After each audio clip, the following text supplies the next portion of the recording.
Hold on one Okay. second. I'm trying to see. Uh, I was trying to just put up the volume for a minute. Okay, there. I Okay. think I'm making sure it doesn't fall off on me. All right. So All we're good. right. So, Uh, how are you? good, good. How you doing? I'm well. I'm well. I'm here, doing these interviews and I hear such. you. Still rolling with the punches, huh? Yeah. So, I have some questions for you today, and I have about 6 questions. So, and I have my journal here. So, if you see me looking over, that's what I'm looking at. Okay, no, that's fine. That's fine. I'm doing the same thing. I'm going back and forth. So we're good. We're good. Okay. So, first, tell us about yourself. You told me, but tell everyone about yourself. Okay. I was born in the South Bronx, 1971. Born and raised out there. I didn't come up until 79 to Middletown, New York, upstate. And then I lived up in upstate for like 3 years, went back in 82. And then I stood in the city until I was around up to 1990. And then I stood up in upstate ever since then. And my profession is I'm a federal law enforcement. Being said, is actually a correction officer for the Federal Bureau of Prison. But when Obama took the office, they were doing a downsize with the U.S. Marshals, Air Marshals, and all these big companies. And since we already did half of what they did already, so he figured why not uh, chop their salary off in their job, so to speak, and dump it on us and change our titles, so that way it gives us an opportunity to actually go anywhere that has to do with the government. Uh, Being that it's a witness protection unit, because that's what we do as well, doing transportation for court, doing air marshals. So we started taking into that. So that way you get an idea what that meant when I see federal law enforcement. That's the title that they gave us now, as opposed to correction officer only stays in the prison environment. Being that we work for the government, the federal law enforcement allows us to be more broad. We can go anywhere across country, state, not country, but cross state, and still exercise whatever it is the job that we're entitled to do under the guidelines of the government. So, And that, no, no, no. mhm. Go ahead. Continue. Continue. No, and that's pretty much it. And then I do the speaking to the side. I do the press forward. I'm the owner and founder of Press Forward, and that started sometime around 2013. And the name of it didn't start it into about, well, it was way before that. I started doing, it was like Next Level. That was the name I was using, but it wasn't really nothing. It was more something I just put it out there. And then around 2013 is really when the birth of Press Forward came about. And the purpose of it was to help people um, get to one level to another, inspire them through how they can get through adversity and so on. And so that's how I started kind of combining everything, my personal life with what I went through, and then just kind of tying it all up together, and then just going to the juvenile detention, the prison, community, the schools, anywhere where they call me to go. That's pretty much what I do. So, is a federal law enforcement but above a police officer? You guys are about the same level. We have a little we have a little issues on there because the fact that we for the government, we have hires covering over the government. I mean, over the police department, but it's a big battle because they're like, well, you correction, but then when they go through the whole process of finding out, oh yeah, I got not correction, because correction is really a peace officer. We're not peace officers, so Hmm. that's like more like the state, the county, or sheriff department when they have a prison. They could only do certain things. Perfect example, we carry Hmm. concealed. We can carry anywhere in the state without having to have a permit. Someone that's in New York State or up in upstate, let's say a correction officer in upstate, they want to go into New York City, they have to carry a permit. They have to have all these sort of papers to justify that they're allowed to carry that weapon and they can be out of the jurisdiction. Because sometimes in the city, they don't want you bringing in any weapon, even though you're law enforcement.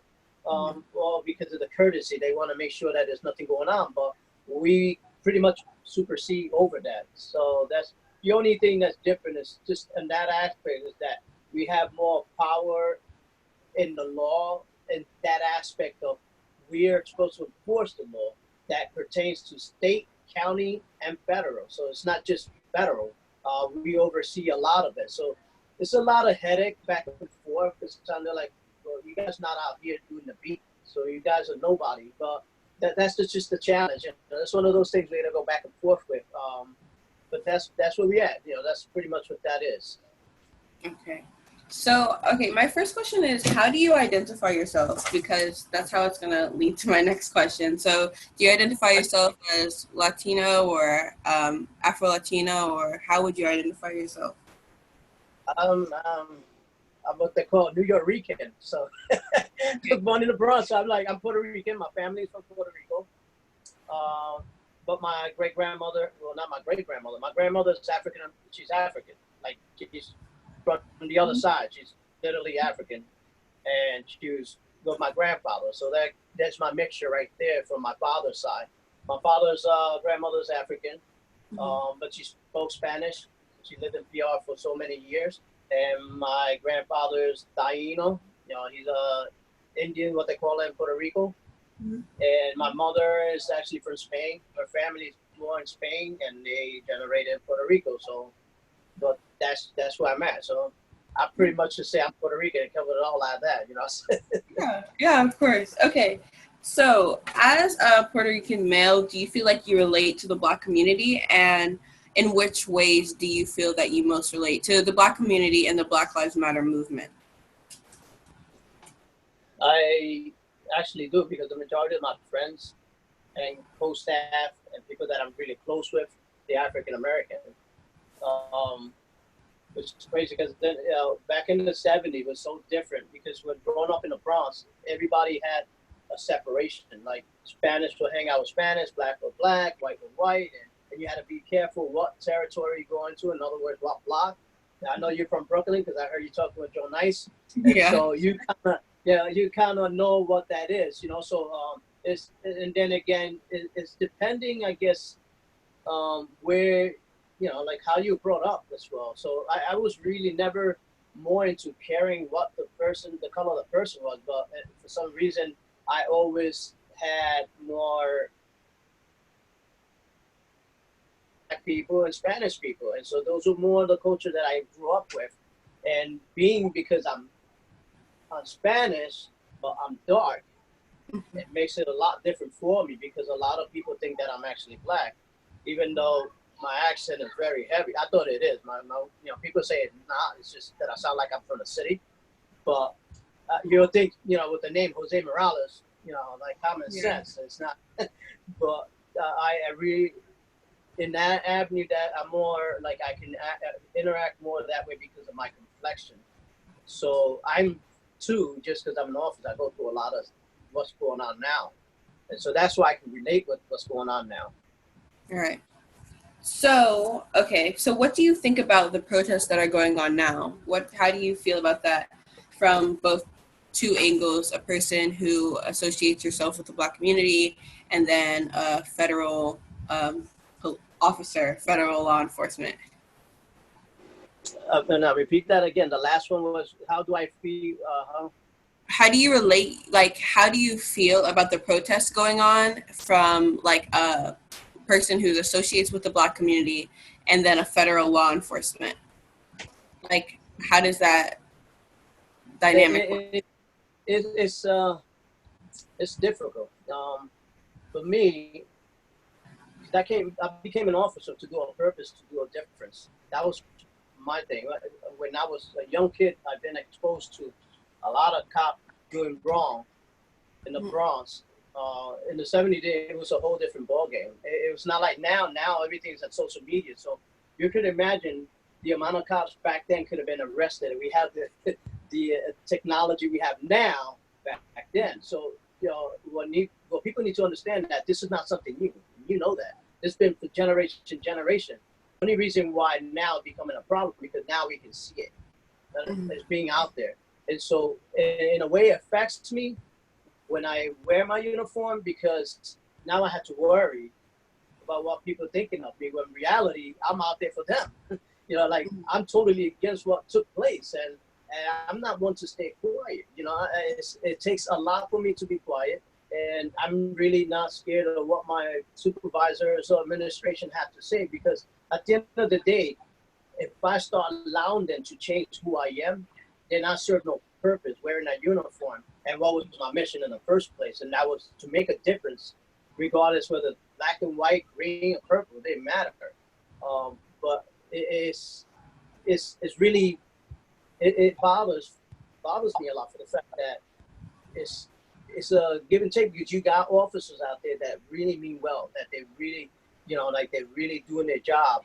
And my problem is when you have officers that mean well but are not speaking up. That's my issue right there. Because you're out there, but you better do something. Right. If you're not that person, then there's an issue there. You're just as accountable as that person is. And so that, I guess, when I saw what took place with this whole thing, that kind of got me sick to my stomach, for the fact that I know they will, for me, it's a big city, man. You cannot tell me someone out there other than the cops that were there, any other law enforcement that were off duty, because we're not allowed to be off duty, period. For federal law enforcement, we're not. Because when you're not in, this is the trick on it. If something was to happen, they find out that you were out, so to speak, but you didn't take no actions on it. Now you're gonna have a problem with the government. So that's a problem right there. So I don't know how it works with the police department in certain areas. I would assume that if you see something, it bothers you that much, why stand around and do nothing about it? Mm-hmm. I would intervene. I would go in there and show my badge to whoever's there and say, yo, do something. Like, you need to sit this guy up, because the reality is we're trained to put the cuffs. Once they cuff, they ain't going anywhere. If they ran off on you, then you deserve to not have a job. That's it. How far can they go with a cuff? And they're supposed to be sitting that person up, make sure that they pat it down with no weapons and everything's all good, and get them in the car, call it a day. That's it. There was no need for all that nonsense. The scary part for me was that when you're seeing something like this in the street, can you imagine what's going on behind the closed door? Right. You know what I'm saying? I know so, because I witnessed this, and so that kind of, like, and that's how I can relate to all what's going on and what took place. So, okay, so as far as speaking out, though, I've talked to a couple police officers and law enforcement, and they have expressed to me that they want to speak out, but, like, they're in a position to lose their jobs and that type of ordeal. So right, they get retaliated on. Yeah, so I can understand that to a certain degree, but I also do think sometimes it is your place to speak out when you see something. And so that leads to the next question. So how does accountability work? So in the federal law enforcement ordeal, do you keep your people around you accountable? And if you hear something that may be disrespectful or even racist, do you keep them accountable for their actions? Yeah, I do. Some of the staff don't. And again, that's like in every department. The sad thing is that there's only so much you can do. But at the end of the day, and then it's a true thing. So if you say too much, now you got to worry about how you're going to support your family, because now they're going to start doing this, retaliating against you. They'll find every little pros and cons or whatever to try to justify them from dispensing you, so to speak, get rid of you. Oh, you weren't doing this at this time and so, but you put this in there. So they're going to try to do something. I've seen that, been there many times. Then again, the only way I can say this is this, that I serve a good God. And so if I'm serving him, I shouldn't be worried about what's going to take place. Because at the end of the day, whatever is going to happen, I'm going to leave it all to his hands. So that's how I roll. That's just me. It's other people are different. So some other people, they just don't want to bother with it. They just want to do the 8 hours and go home and be with their family, and they got a paycheck and call it a day. Because the reality is, everyone that goes into the law enforcement, they all have a different agenda why they became an officer. And so, with that said, that within behind the walls, you do have people that make racial comments. You do sexual comments. do things that are out of pocket, and they do squeeze on it. You know, they depending on the supervisor again. Being that every time we have somebody new, because in the environment that I'm in, is you have different wardens come in, and a lot of wardens come in and they're there for a few weeks or a few months or a couple of years. Now, however, however he is as a person, that's how the place would run, and that's the downfall on that. So if you got a person that goes in there and he just don't care because he got 8 months left to his retirement, and he's just gonna yes everybody to death. Okay, let's look into that. So you know he's rocking you to sleep, and then when it's all said and done, he's gone. And now you wait for the next person. Now he has a different perspective how the place should be run. And so with that, you know, I have met a couple of them that I have really respected because they were just like me. So in other words, if how I am, I will expect that person to be the same way because however they conduct themselves is a representative of who I am. It represents who I am. So if I'm not that person, I'm not going to condone that behavior. And so we had a lot of officers in there that put themselves in a pickle, put it that way, you know, by saying any racial remarks. We had EEO constantly in our job, like ain't no tomorrow. So because some of these guys, they don't know how to hold their tongue regarding to, they're not professional. A lot of them, they're not professional about how they conduct themselves. And then they get a little complacent, meaning that, let's say we know each other for a while.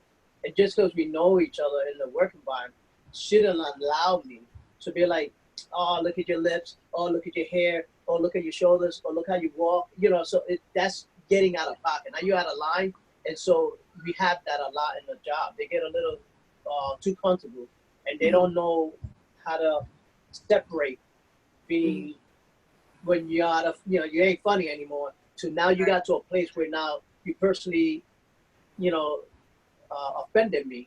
Even though it might not look like it's not big to you, but it is to me because you don't know my upbringing.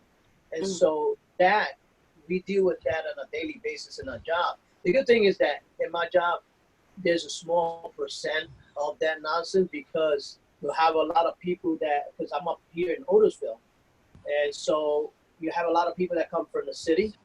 They come up here, and the majority of them are Black. They're Latin American, you know, like they're Latin, they're Indians or whatever. And so they come up here and their mentality is so different because we can relate. We're from the same hood. So we don't go tripping on talking at each other and busting each other or using the N-word like it was just like, you know, for freebie. And that's not something we do. We hang out with each other. We respect each other. We got each other's back. And so it's a whole different atmosphere, which is sad. You know, but then again, you got some other white officers. They're phenomenal.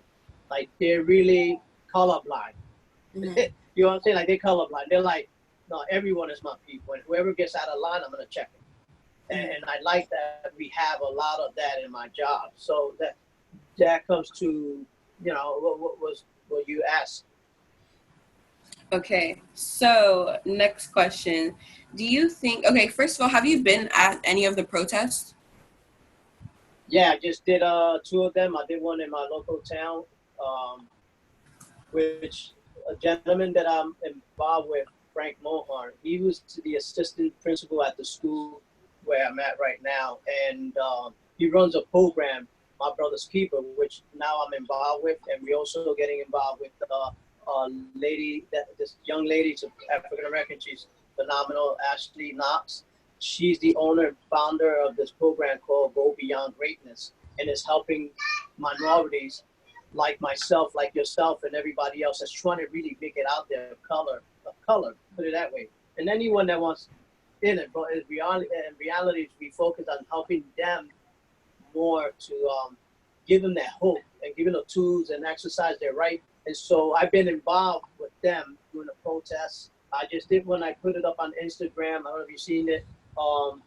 They already did a couple of speeches in there letting them know that not to lose hope. That because how that started was I was invited by this gentleman that runs this whole program, and they don't know who I am, but they always see my hat and my shirt, and they call me the press forward guy.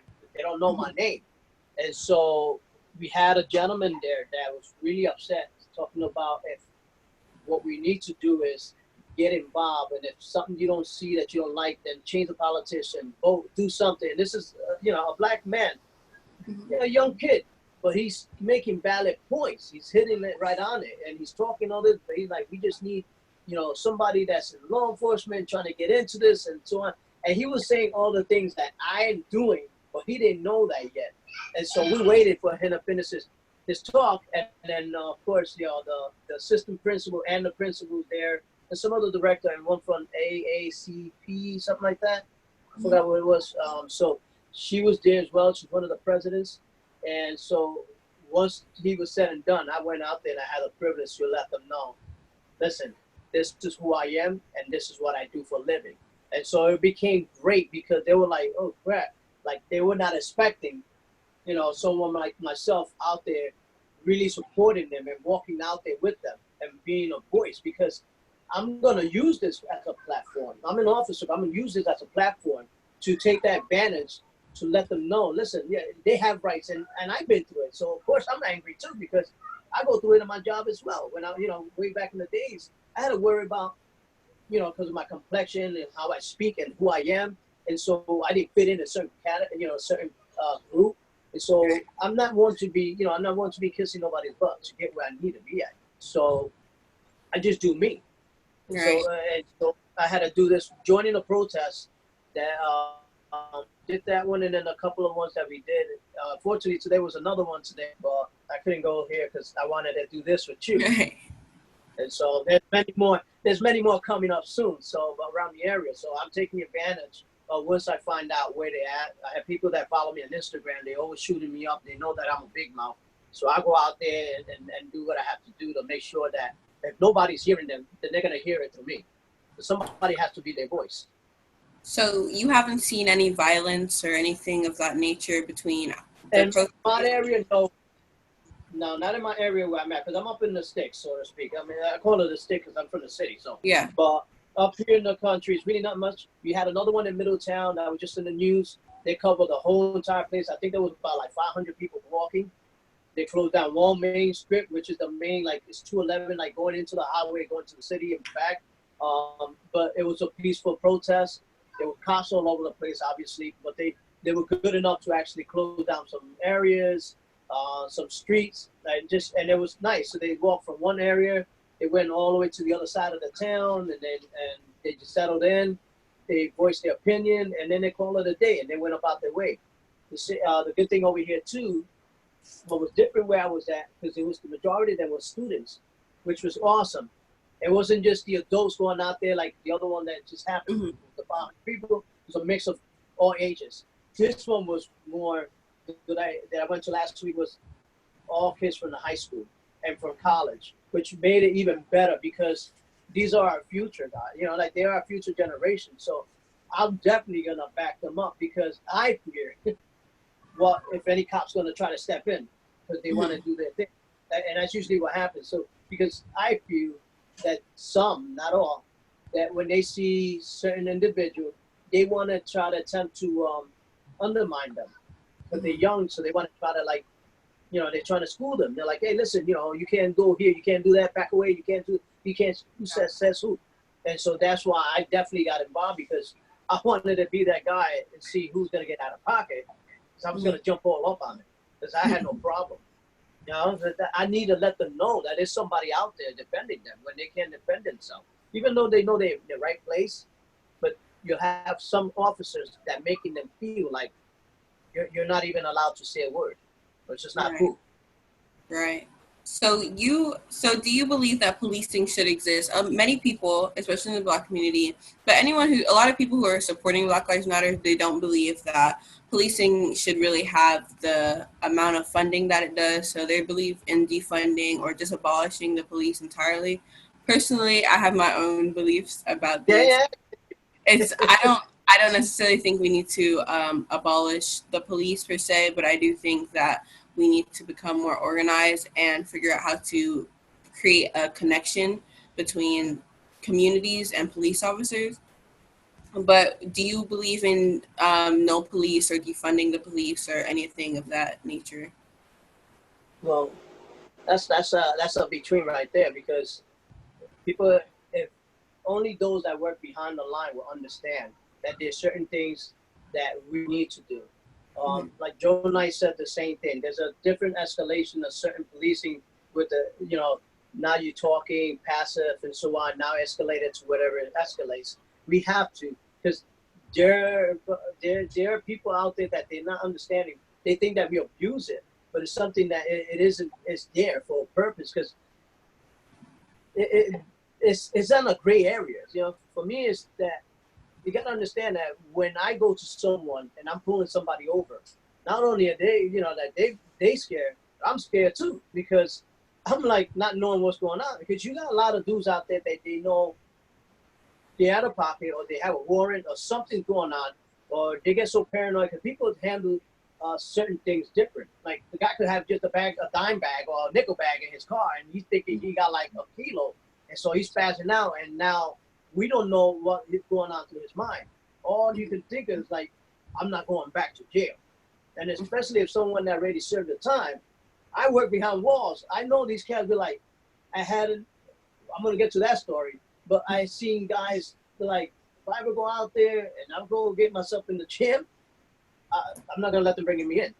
And so that's what I'm saying. So then you got those that really like to antagonize the cops or officers by saying things that they shouldn't be saying. Like they starting a whole thing. Like one video I saw earlier, they were like, "Oh, I'll beat you up, right? I'll mess you up." And so he's going up to the cop. So he's initiating this, and the cop ain't doing nothing. He's just standing there.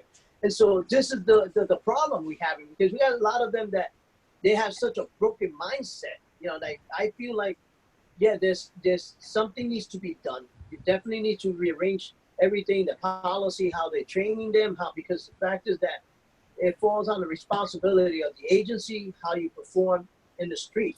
There's a saying in the government is, however you practice in the range is how you're practicing outside of the door. So if you're crappy and out of pocket and horsing around and doing things you're not supposed to be doing during training in the facility, you're gonna take that out there in the street, and that's what's going on.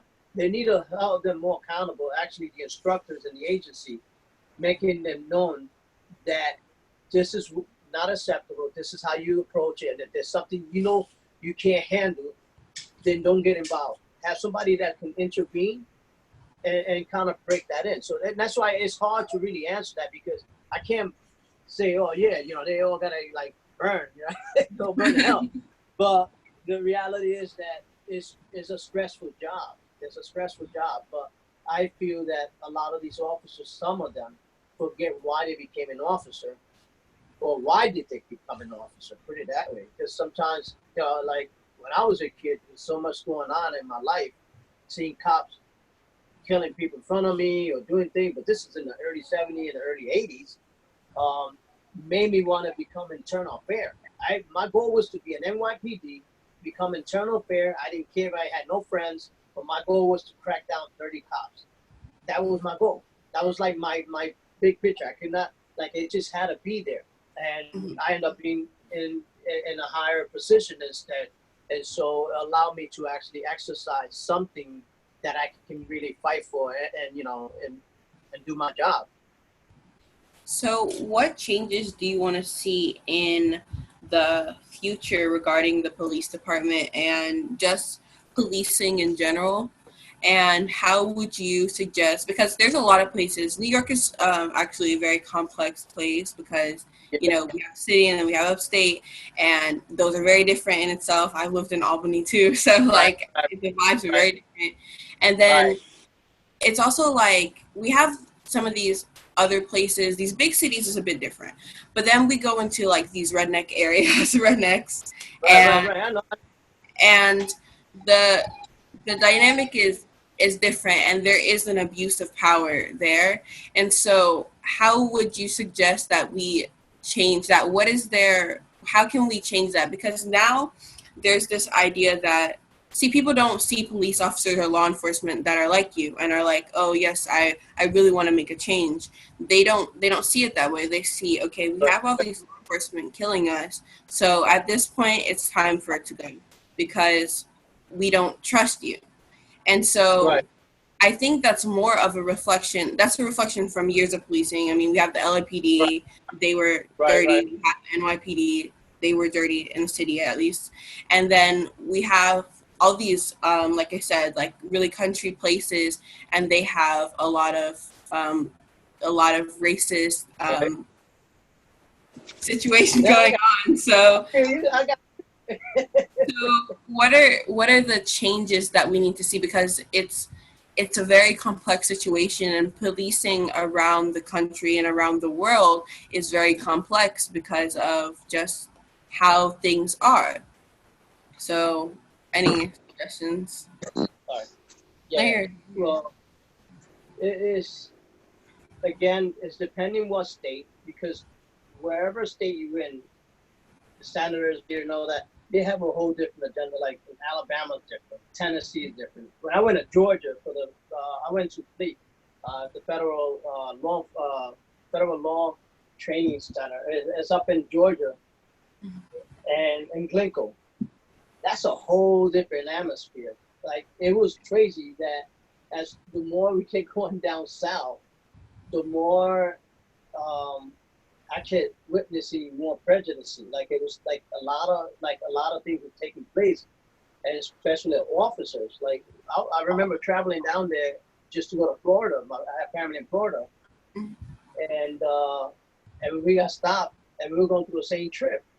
And we all, we all Spanish in the car. So you had the white officer, just the way he did certain things. And when we come finding out, the guy was never out of pocket, even though we were like, that just doesn't seem right. Right. You know, like, he let us go, but he gave us hell. Like, we were going like the dude, I was just ready to get a cavity check from this guy, because he was like really being anal about certain things. Where you going? What's going on? I'm like, no, but because we were trying to be respectful. And we're like, and we didn't know any better, because that's another point too. Like, civilians need to really exercise their right. They need to go online, or there's a site that's called Exercise Your Right on YouTube. And this dude breaks it all down, like in any town, any state, wherever you at, it tells you what you're allowed to know, what you're allowed to ask, what are the cops supposed to be doing. And again, it's hard, because like, Cuomo can say one thing, but when he leaves, the next dude that comes in, he's going to have a whole different thing. Even though it's placed in black and white, that's the sad part, because even though it's written down, we can't control what the person is doing. It's really, it comes to the human being. It comes to the officer. Like, yeah, he's going to be like a scout kid and so on, and this guy's phenomenal. He's not racist. Go out there, you catch him out of pocket. What happened? Oh, I just had a bad day. Now union steps in. So that's the problem. Then the union step in, and then they advocating for these guys, and they find all kinds of ways, like, oh, he's been going to psychology, he's going to psychology, and blah blah. So they'll fluff it up. The problem with that is that they can change policy as much as they want. It really comes down to if the agency is going to really act on it and held that person accountable. That's just that, because the government has a lot of stuff in place. What I do is I'll badmouth back. I say what I have to say, but I'll make sure that when I go back at them, I'm playing on their turf. I'm playing with their game. So in other words, like, it says right here in black and white. This is what it says here. So now he can't really say nothing. He's like, he's gonna hate me, but he's gonna be like, the guy's right. Like, yeah, it is here. So we're like, how are we gonna do this then? You wanna not, like, we can pursue this, or we can just drop it right here and continue forward. And so, and that's the problem with that. They every place, California has a whole different system. New Jersey has a whole different ballgame. Jersey, I have a map. That's any place I never drive through, but they always bust our chops. For some reason, they always stop us, and then they give us hell just for the hell of it, and then they let us go. But it's just an inconvenience, because they do it to us too as well. So it's not just to civilians. The sad thing is that I don't see nothing being fixed. I guess because I'm too much. I didn't fall off from the tree. I might move out of the hood, but the hood never moved out of me. And so when I see certain officers kneeling or something, something about their expression in their face or their behavior, I can tell they're just being a front. They're just fronting. doing it just to, oh, let's just do whatever because I don't want to hear this guy. But you know what I'm saying? Like, and then obsess me. Then when you see the protester, oh, like they hugging them, all right, that's cool. But you can tell like they don't want to be touched or bothered. But they just doing it because you know what I'm saying? Like they just doing it because they're like, oh yeah, all right, or whatever, and then just move on about their day. And so that's another thing that needs to change. Like they need to go to a whole different level of class because they teach them all kinds of things, but they don't really. I always feel that it's effective when there's a officer that's from that hood that knows, like that knows what it's like, and because they size you. The minute you go out, people size you. They already know if you're fronting or not, or because they got to worry about you. So they need cops, officers in the community, whether it's in the city or in the county, in the suburban, wherever it's at. They need to put people that should be from that hood. It sounds crazy, but like it's not like it's like trying to say somebody that's from the middle class. You're gonna put them in a place where down in the South Bronx. And then now you say you take him and you're gonna put him back in Brooklyn. And now you're gonna put him in Manhattan, and he's not from that area. The guy is from like White Plains. Like he doesn't know much. He's just going about what he was taught in school or in the academy. Well, those that are from the street become cops. For me, they make better officers because they're more compassionate. Some, not all. Some of them are bitter, but the majority of it, the majority are. So. And so that's why it's hard really to answer that because it all falls down to how the person is. And then if the agency is going to really pursue and not just say, well, I'm going to give them 2 weeks without pay. Woohoo. The dude could be going to a club in Roxy or somewhere making a couple of dollars that he lost and he's back to work. You give him a desk job. Oh, well, I don't have to be out there. I didn't lose my job. You know what I'm saying? Like there should be some sort of accountability that you have to hold on to. Like even if they say, all right, listen, you off work for 6 months or something, no pay, no nothing. You know what I'm saying? Like go home, give me your shield, give me a gun, and you're on probation. That's that simple. If you want to really enforce it, start telling dudes you're going home no pay. You know how that's gonna change? You're gonna tell me you're gonna send me home that I can't get paid, I can't collect, can't do nothing because you're really on the books, but you're not on the books. You're on probation, so you can't really claim. Like that's a big deal. And that's something I would do. Like listen, like you want to act like a clown. This is reflecting on my agency. You got officers here really risking their life, and it's not fair to them because they came here for the right purpose. And and get some of them that they get too old, too cocky, and then these are guys. I noticed that these are gentlemen that always had a repeated offense, something going on. They have a history of investigation. And all they did was just get a tap in their hand and do it again. They scoop it under the rugs and they keep it moving. The majority is that's what's going on. I see a lot of those guys that acting in this behavior already had a prior problem, but they're not really doing nothing because John Smith knows whoever, and that's usually how it is. It's like that in my department. Like there's certain people that can get away with certain things because they know whoever it is, and that's sad. And even if you do a whistleblower, now you have a problem because now, like, who wants to be living under that? Like now it's like, okay, so you voice your opinion, you put him out there, now what? Now you got to come home, deal with your family. So your woman, I don't know how to tell you this, but I don't have a job no more. Like, why? Because I fought for what was right and now I don't have a job. And that's the problem with that. And that's why a lot of officers don't talk. So, do you think training should be longer? How long is training for a federal, law enforcement versus police? How long have I been in this line of work? How long have how long is the training for it? How long is that training? Oh, the training is depending on some will go for months, some go for 6 months, depending what department you're gonna be working with. And then when you go to the academy, you do that, you come back. Some have 6 months, some have 7 months, depending on the agency you're working for. Like Custom Border Patrol is different. We go to the same academy. We go to the same academy as U.S. Marshals, ICE. We all go to the same academy. It's just different training, and it's crazy because we all eat in the same chow room. Like you see everyone with their gear, poster up and everything going to the academy, and they're all in a different department. So it varies what department you work for, and then if you want to go for extra training or whatever it is. So I was in the crisis support team, and so they give you a different training for that. And then you got the disturbance control team, which they had some of our guys going out to the city to help out the cops, which I don't know how that works because we're trained. That's different, you know. Like when you send someone like that, our job is like, okay, we're gonna shut it down. That's it. Just you know, like this. So you, I don't know. That's just my personal opinion. I don't know why, but I could be wrong. But I wouldn't want to send someone from my department down to the city to help out the cop when we're accustomed to taking people down, cuff them up, and get them out. That's it. We contain the problem. We're just shutting down the whole problem. Like if there's a riot, we're the one that get called, and we're gonna be like the cops, because the cops are all over the place.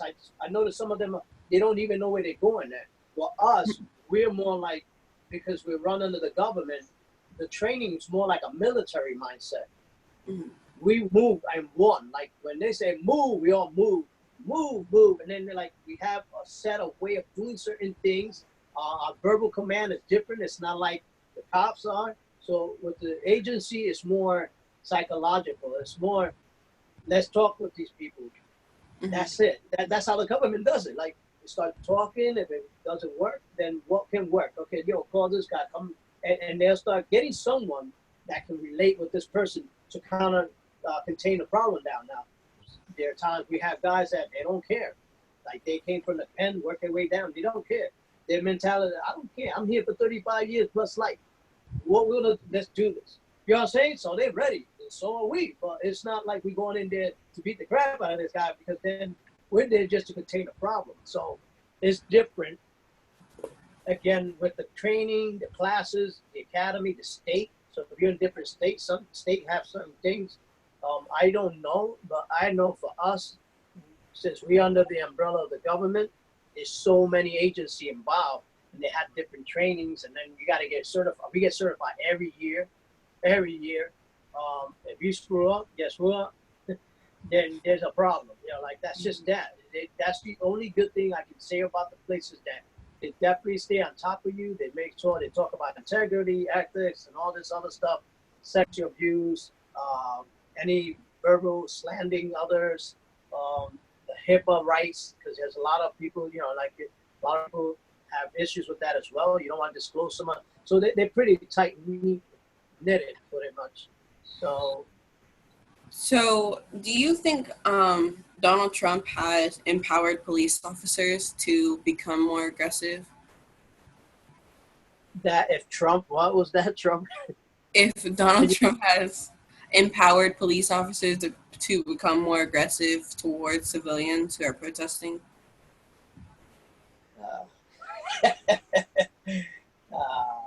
I'm not a Donald Trump fan, so that there goes that. So he probably be emailing me soon. He probably Twitter me. Because I take orders from this guy. We have everything that we do, it comes from him and the Attorney General. So I feel personally that that's just gonna make things worse, given it's already bad enough that they're in power already, but they're behind shields. To give them the privilege to escalate more of that power, that's gonna be a problem. It's gonna be like a cowboy. It's gonna be a Western movie. That's all it is. It's gonna be a Western movie, because they're gonna be shooting out like crazy left and right, and then the protest is only a step. You're gonna imagine when they got dudes out there, when they say, all right, so voice can't be heard, I guess we're gonna have to scrap up.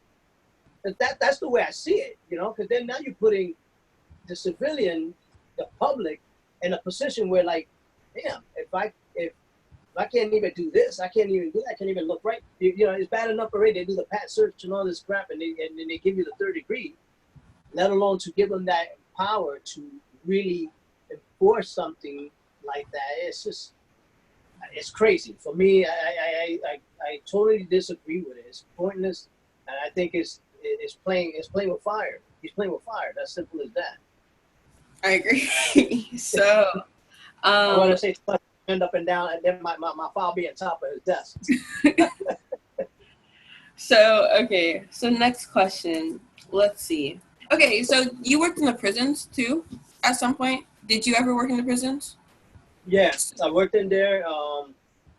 There's different sections in that.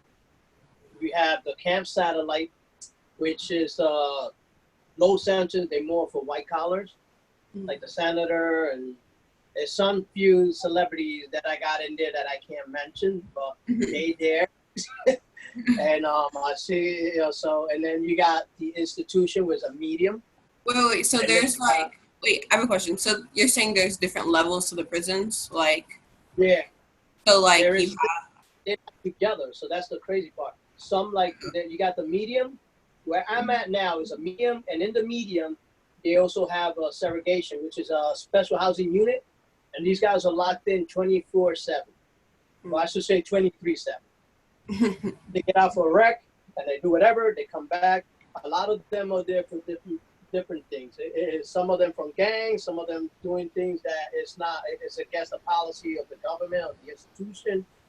They're pretty tight on what they do. I gotta give them that. It's totally different than the state. The state is more like let hell break loose and they want to get involved, as opposed to with the government, with the Fed, where I'm working at.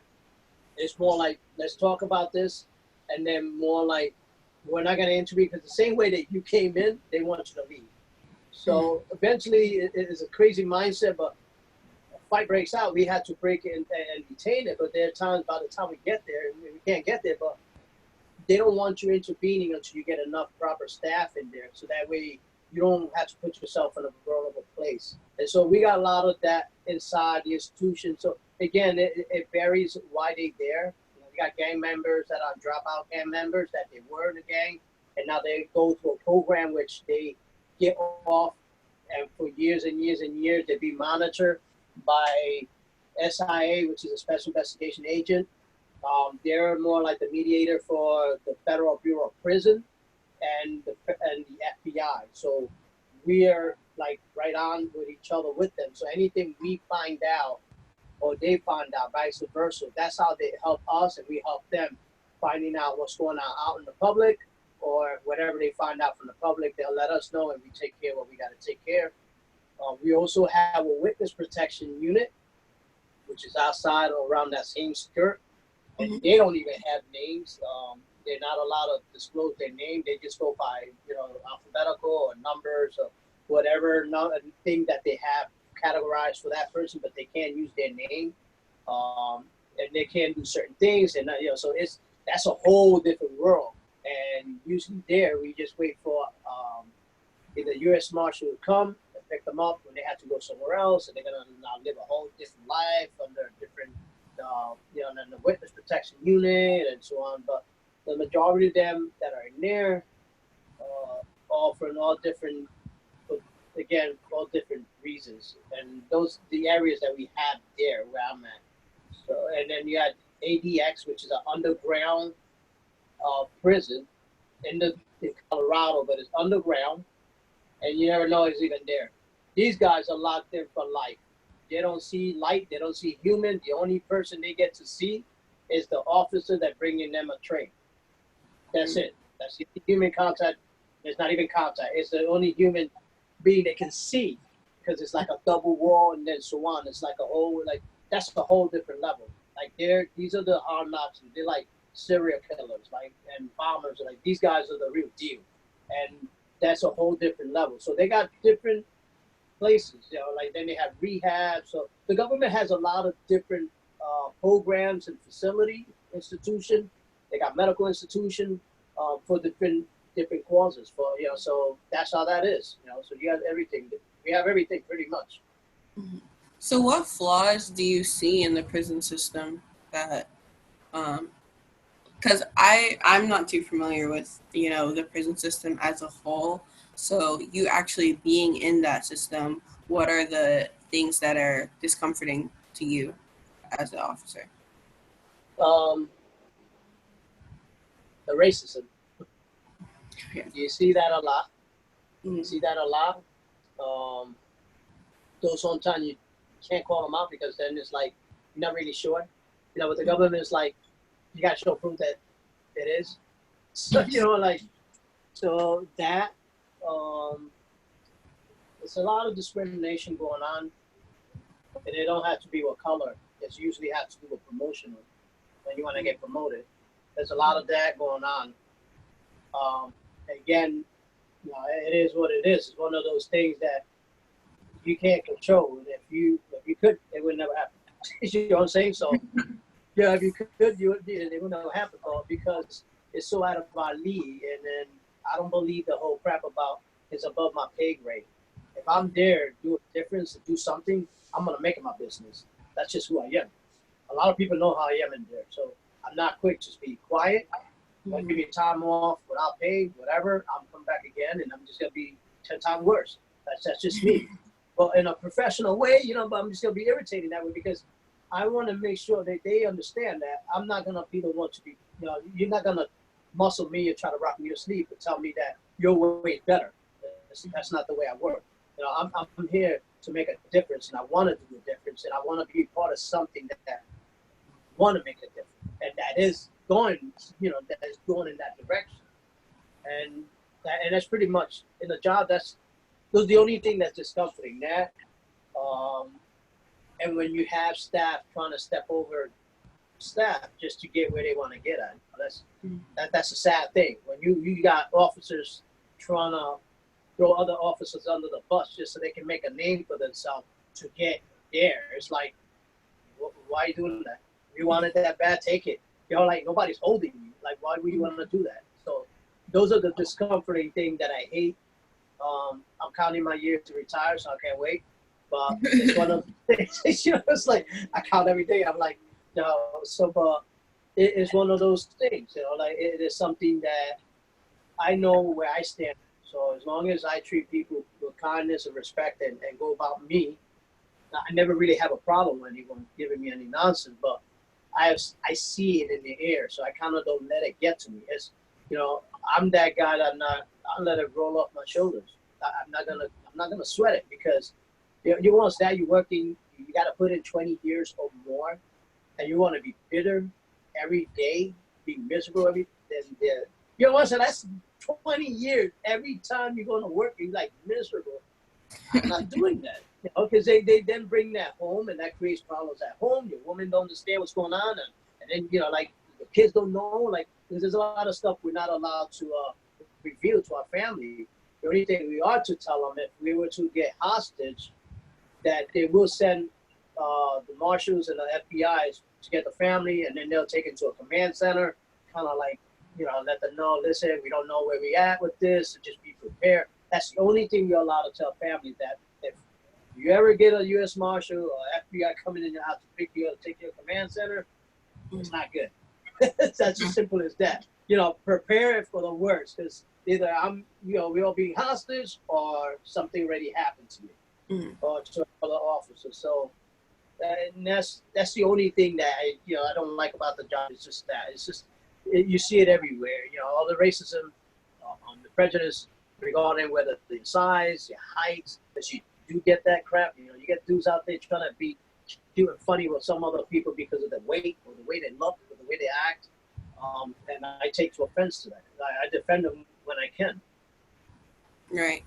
Okay, so we're almost done, but I'm probably going to give you your last two questions, but feel free to ask me questions if you have any. All right. Good. So, where you live at now? I live in Fort Lauderdale, Florida. Oh, you're in Fort Lauderdale. Okay. Yeah. And how long you been there? I've been here since August, so yeah. So it's coming on about a year. There. How's that treating you out there? How do you like it out there? I like it out here a lot more. I've lived in a couple of states. I've lived in New York, and I've lived in Georgia, and I lived in South Carolina. So It is a lot better than South Carolina, but and there's a lot of diversity here, so I enjoy it. There are some other things. I don't know. It's actually kind of interesting because where I live in South Florida, it's almost like the city, like in New York, as far as the cultures and just the vibe that are here. But then as soon as you kind of like go pop out into Central Florida and go into some of these towns, it gets you get a Okay. whole different vibe. And so, but as far as where I live, I like it. Yeah. Awesome, awesome. So that way, so Fort Lauderdale, is that nearby where Miami? Are you down closer down the south? Yeah. I'm Yeah, like 30 minutes probably from Miami. 30 minutes. Yeah, my Yeah. family lived in Hialeah. I got family in Hialeah and Hollywood, Okay. and I got family up in Port Lucie, Kissimmee, Orlando. So a lot of the family that lived in the Bronx got tired of being, and they all started going down there. So, Yeah. so now, what you've been doing to make a difference in your community where you've been at? What you've been doing?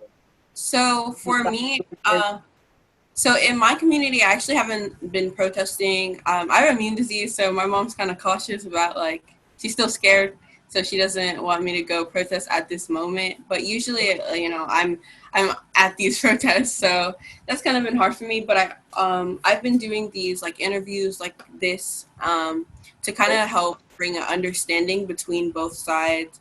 I petition, and I also own a nonprofit, so that's a whole nother thing. And we are going to be like sending supplies in this area, but like around the world. Like we're trying to help people have like different canned foods and that type of thing, and have like school supplies and stuff. And then I did a paddle out. I surf, so yeah. Awesome, And awesome, awesome.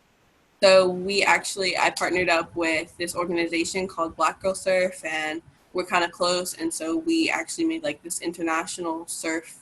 It's for paddle outs. So like it's like Right, protest, but you know, in the water. mhm, Like so right. that's what I've been doing. But like I said, I haven't really been at these protests the way I want to, just because of you know I can't. Like Now, if you don't mind asking, how old are you? I'm 16. You 16? Yeah. 16. 16. Yeah. Oh, wow, wow, wow, wow. Awesome, awesome, awesome. Yeah. So what inspire you doing all this stuff now though? Like Um, what was the turning point when you realized that you wanted to really do something different? okay, Like so you're doing right now. I've had a very interesting life, I think. And, you know, I've lived in a lot of places in a couple different cities and stuff. And I've had some experiences, some tough experiences. And I think I Right. just find myself in a comfortable place when I'm helping people and when I'm doing something to make a difference. So I think that's just why that's why I just enjoy Awesome. helping people. So it's just a comfortable place for me. I don't I've never it's funny. I was just having this conversation with one of my friends, and like how we see our lives is so different. We're about the same age, so how we see our lives in the future is so different. I don't want to have a car like an Audi and live in the suburbs and like that's not my dream. Like I want to be in different countries with the people and helping those people and being a part of different culture. That's just how I see my life. All right. Now, have you ever thought of? Because that's something I touched back with a lot of guys when I did the protest last week. I touched base to a lot of the kids, letting them know that a lot of people love to go different countries and help when they don't realize that even in your own backyard, they need your help. Yeah. I So, really, you know yeah. what I'm I saying? moved So, here no, that's just illegally. saying that. I heard what you're saying. So I had mentioned that to someone. I wanted them to understand that because, a lot of people see now, younger generations seem to they feel like they're being abandoned because people are getting up and going different places, giving charities to certain places and doing other things, and then they're like, okay, well, what about us? Right. Like what's really good? Like we're here too. Like we having problems, we having issues. We have parents that are not together. We have parents that are in drugs or rehab, or we have and then they have a same sex parent and they try to figure out how to work that out. So there's a lot of things going on in life as well. And Hmm. so that point, what I'm saying is that that's good what you're doing. Yeah. Don't forget that there's also those in your backyard that could Right. really benefit of what you're doing. And I think Right. what you're doing is cool. You're doing that's something. This is cool. So yeah, I appreciate that you took the time to do this. Yeah. Yeah, and I definitely hear, like I said, I am going to be like trying to ship supplies and stuff around in the United States too. I definitely want to go back to, to Brooklyn. I don't have really an interest in living back in Brooklyn. Like I love, my home. Like I love Brooklyn, but at You ain't not feel the same way.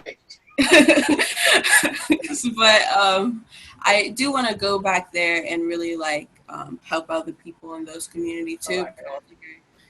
I had like family and friends and stuff, and it was tough. It wasn't easy. So I do want to help in that community too. But yeah. Any more questions before we? Well, now, so you're in your last year in the school, or like? I'm in my senior year, so I'm going year. to my senior year. Yeah. Yeah. So now, how that been working with the school? Have they opened up again, or because of COVID? So I honestly don't know how they want to do it next year. I know like they're discussing having days, so like shift sort of like, Okay. So you'd have 2 days out the week where you actually go to the school, and then you would do the rest of it online, but it would go in like different orders. Because I go to a big school, and so like it'll be one set of kids, they'll go on Monday, and then another set of kids will go on Tuesday, and then another set of kids will go, so it would be like that. That's what they're discussing, but honestly, we don't really know anything because we don't know how all these protests are going to affect us being able to. My daughter's going through the same thing. Yeah, I understand it. My daughter's going through the same thing, so yeah. She's we've been trying to figure out what's going on up here, but I just, all right. So then, hopefully that September comes around, we can all start having a normal life. That happen. Yeah. So. Yeah, but that's it. So and now, is there who's your biggest mentor in your life now? I think I have a lot. I was just gonna say my parents.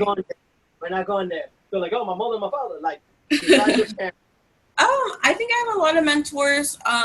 They help in different ways, in different aspects of my life. I guess I'll say their names. Like I have a lady, Miss Rhonda. She helps me she just helps me in all aspects too, and she's really there too because, like I said, I have immune disease, and last year, I had surgery and I was sick, and like she was the one who came and visited me and made sure I'm okay. And then I have like other people who help me. Like I said, I'm partnered with Black Girl Surf, so I mean they help me in a way with my surfing and that type of thing. So I mean, there's a lot of people who help. So I think I have a lot of people helping me, I guess. I don't know. That's good. Yeah, some people don't. Some people they just they only have one person, or they have none. You'd be surprised. There's people out there don't know who they can really look up to because of the environment or what where they're at. And that's kind of my goal. Whenever I started my nonprofit, that was like my goal to make people know that they have a support system and they have people out there who do care. So I think that was one of my big goals too. And I'm still using it, and it's still a process, so. Yeah. That's good. Yeah. You'll learn as the time goes by. Everybody has a different way. They learn quick, some don't. Like sometimes you get into something that you like so much, and now all of a sudden I think I don't even want to do this anymore. It happens. So it's good that you're starting something now. Eventually down the road, will build up to something great. That's awesome. So. Yeah, it will. Gotta keep your head up. Don't worry about that. I'm sure it will. There's always a purpose for certain things. So that's that. But any more questions before I get into basically the last question for me? I don't have any more now that I can think of. I know that I'm trying to think of anything else, but that's pretty much it. So now, what is your plan after you finish? Like when you finish from school, are you planning any college? Yeah, I do plan on going to college. I have a couple colleges in mind that I want to go to. I don't know my career yet. I know that like I think I have an idea of what I want to do. I know what I want to do, but there's also a lot of outside. I wanna be a writer. I wanna be an author, and I wanted to Awesome. actually write scripts. Oh, To be a script writer too, but it's also like there's a lot of outside things. Like I want to ensure that I have a good financial base because I've been in a position where I haven't really had money all my life, so I want to be able to take care of my family, and that's my first priority, and then I can go out and be able to help people with the other money I have. But it's also yeah. like I don't want to put myself in a position where I'm in a career where I'm unhappy. So like it's a balance, and so I I have can to. know that miserable. Don't want to be there either. All that money, but like, oh god, like I hate the job. Yeah, So so it's that's a good. balance. So I'm trying to figure it out. Awesome. You'll eventually get it, so it's all good. Yeah. So, what you have any more questions for me? I got like 5 minutes left. Yes, yes, yes. So my last question for you is why do you have a passion for advocacy and mental health and anti-bullying and all of that? What sparked that? And what is your advice for a young male right now who is watching this? And yeah, that's how we close. Well, okay, let's see. I'm not big into politics. That I'll tell you that. I'm in between. I just do what's right. And, like Mhm. if there's something that I found that is unjust, I voice my opinion. I act on it. So I'm not more of a political guy because for me, I feel like it's a waste of breath. That's my opinion. It's like you're going crazy trying to, unless you in that area, that arena, then that's something different. Like if I have the ability to be like Obama, the way he speaks, Mhm. then there's a wrap. Then yeah, I'll get into that politics and everything, but that's not in an area that I really care about more. I'm more the anti-bully. I hate kids being bullied. I've been picked on when I was a kid myself, so I know what the feeling's like. So I'm a big advocate for that. I definitely love the thought of helping any individuals of all ages to try to press forward in life with whatever it is that they have, teaching them how to take the stumbling stone and use them into stepping stones and give them awareness of who they are. That's a big thing too, helping people with mental health. There's a lot of the kids, they have mental breakdown because they think that they have it so hard and they only been living for like 10 years or something like that. Like you got kids that are young, and they're going through so much hard time. And I'm a true believer in helping people with that because that's also a disability when you have a mental problem because the fact that it paralyzes you, it cripples you from thinking, it doesn't allow you to move in a way that you need to want to move. So um, and getting involved with kids that are in school, teaching them that they can be something, they can make a difference. They don't need a whole. You could use a whole crowd to make a difference, but it only takes that one person to make a difference and really initiate it. Like teaching them that just because you have something in your mind or what you do right now, don't allow me to tell you otherwise. You got those people that are like, oh, you know what you should do with your business? Now that you got going on, and they start trying to add more to it. And then you go like, wait, but, yeah, it sounds good, but now you're like, is that a good advice? It's not like you don't want to do that. Go with your, I heard a saying, if there's two things, if your brain is telling you one thing and your heart is telling you another thing, follow your heart. That's usually what I'll tell them. Because you have two things. Your brain is telling you something, but your heart is saying otherwise. Follow that. Follow what your heart is telling you because that's where you want to go with. You want to go that gut feeling that okay, this is the route I need to take. And only you will know what you want to see, what you're trying to create, what you're trying to build, or where you want to go at. When you envision that's just pretty much where you need to accomplish.